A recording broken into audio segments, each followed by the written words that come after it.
جس کا ذکر عبادت، جس کو دیکھنا عبادت، جس کے ساتھ ساتھ چلے حق، جس کی پاکی کا گواہ خود رسول خدا، جس کو ستانا نبی کو ستانا، جس کے جود و سخا پر آیت گواہ، جس کی طہارت کا اعلان حدیث قصہ، جس نے حالت رکوع میں کی زکات ادا، جو شب ہجرت تلواروں تلے سو گیا، جس پر ہو میری جان فدا، وہ ہے میرا مشکل کشا، میرا مولا علی۔ آج 13 رجب المرجب، وہ مبارک دن جب آغوش مصطفیٰ میں ابو تراب آئے، بندگان خدا کو خلیفہ، اہل ولا کو مولا،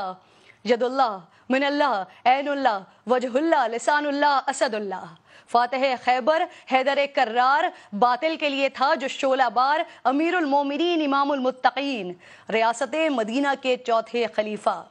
حضور نے کہا جسے بہترین بستر مرگ پر بنا جو امین، جس کی شادی کا فیصلہ ہوا عرش برین، 40,000 فرشتے تھے حاضرین، جس کی عداوت ہے قابل نفرین، ذہانت میں بے مثال، بہادری اور شجاعت میں باکمال، چیف جسٹس آف ریاست مدینہ،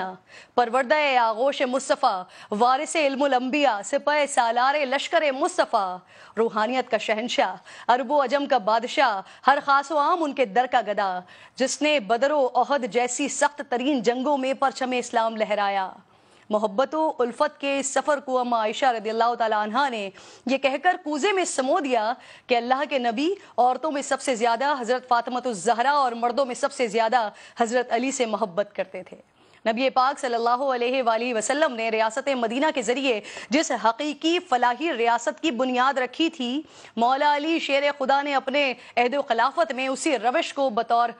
جاری رکھا۔ بطور امیر آپ نے کبھی دارالامارہ میں قیام نہیں کیا، بلکہ یہاں غربا کو رہائش دی اور خود اپنے کچے مکان میں ہی رہے۔ قومی خزانے سے، حکومتی خزانے سے ایک پائی اپنے اہل خانہ کے لیے یا اپنے لیے کبھی خرچ نہیں کی۔ کئی بار تو نوبت یہ آ گئی کہ کپڑے اور غذا خریدنے کے لیے آپ کو اپنی تلوار اور زرہ تک فروخت کرنی پڑ گئی۔ چشمے فلک نے وہ نظارہ بھی دیکھا کہ مسلمانوں کا خلیفہ جو کی روٹی پانی میں ڈبو کر کھاتا تھا، اور روٹی بھی جو اس قدر خشک اور باسی کے ہاتھ سے ٹوٹتی نہیں تھی۔ آپ اسے زانوں سے دو لخت کیا کرتے تھے، اور جب کسی نے حیرت سے پوچھا کہ یا امیر المومنین، آپ روٹی کے خشک ٹکڑے کھا رہے ہیں، تو فرمایا رسول خدا صلی اللہ علیہ وآلہ وسلم اس سے بھی زیادہ سوکھی روٹی کھایا کرتے تھے، اور میرے کپڑوں کی بنسبت زیادہ کھردرے کپڑے پہنا کرتے تھے، اور اگر میں نے حضور کے طریقے کو چھوڑ دیا تو ڈر ہے کہ میں ان سے بچھڑ جاؤں گا۔ البتہ خود جو کی روٹی کھانے والا اور پھٹے ہوئے جوتے کو سی سی کر پہننے والے حاکم کا رعایا کے لیے دستور یہ تھا کہ مسکینوں کو تلاش کر کے ان کو سوال سے بے نیاز کرتے تھے،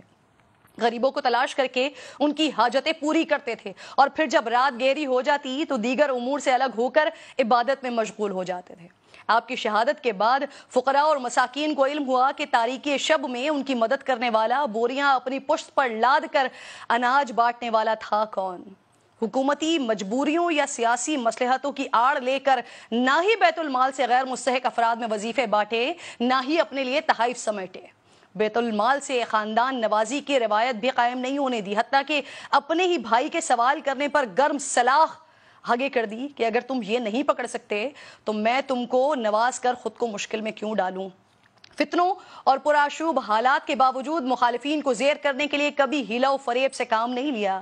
حکومتی اختیارات کو ذاتی انتقام کے لیے استعمال نہیں کیا، بہتان تراشی نہیں کی، کسی کو جرم سے پہلے سزا نہیں دی، کسی پر اس کام کا الزام نہیں لگایا جو اس نے کیا نہیں، اور سیاسی مصلحتوں کے پیش نظر مجرموں کو بھی کبھی معاف نہیں کیا۔ صوبے کی گورنری کے لیے اپنے خاندان اور قبیلے کو ترجیح دینے کے بجائے اہل افراد کی تقرریاں کی، خیانت کاروں کو عہدے سے دور رکھا، اور جنہیں منصب دیے ان کی کڑی نگرانی بھی کی، مواخذے بھی کرتے رہے۔ جس طرح دوسروں کے احتساب میں سخت تھے، ویسے ہی اپنے قانونی اور عدالتی معاملات میں بھی برابری کے قائل تھے۔ حاکم وقت اور امیر المومنین ہونے کے باوجود قاضی القضاء، جس کو موجودہ زبان میں چیف جسٹس کہا جاتا ہے، ان کے سامنے ایک عام فرد کی حیثیت سے جاتے تھے،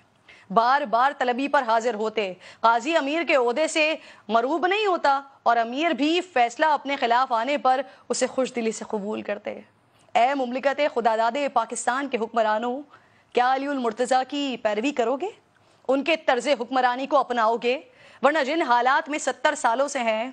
مزید 70,000 سال بھی رہ سکتے ہیں۔ امید اور دعا یہی ہے کہ اللہ مجھ سمیت تمام اہل منصب کو خلفائے راشدین اور اہل بیت و اطہار کے طریقہ کار پر چلنے کی توفیق عطا فرمائے۔